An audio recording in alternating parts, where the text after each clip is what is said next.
जुन्नर तालुक्यात एकाच महिन्यात बिबट्याने हल्ला करून तिघांचा बळी घेतला आहे।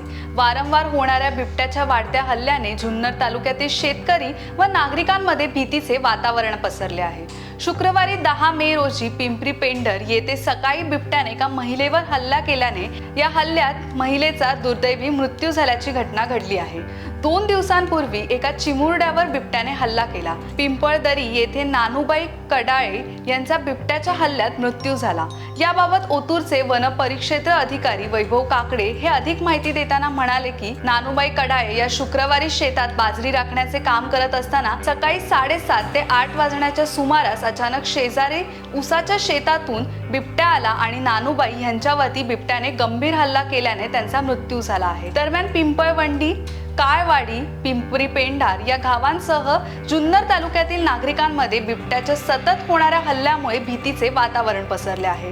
दरम्यान आज सकाळी दिवसा झालेल्या या हल्ल्याने नानूबाई यांचे नातेवाईक व स्थानिक नागरिकांमध्ये तीव्र असंतोष पसरला होता। घटनास्थळी नानूबाई या महिलेच्या नातेवाईकांनी आक्रोश केला होता। बिबट्या आता आणखी किती लोकांचे जीव घेणार आहे असा सवाल करत जोपर्यंत वन विभाग तालुक्यातील सर्व बिबट्यांचा कायमस्वरूपी बंदोबस्त करत नाही तोपर्यंत त्यांचा मृतदेह आम्ही इथून हलवून देणार नाही अशी ठाम भूमिका नातेवाईकांनी व स्थानिक नागरिकांनी घेतली होती। त्यामुळे घटनास्थळी तणाव निर्माण झाला होता। घटनास्थळी जुन्नरचे वन विभागाचे उपवनरक्षक अमोल सातपुते, सहाय्यक वनरक्षक अमित भिसे, जुन्नरचे वन परिक्षेत्र अधिकारी प्रदीप चव्हाण, ओतूरचे वन परिक्षेत्र अधिकारी वैभव काकडे उपस्थित होते।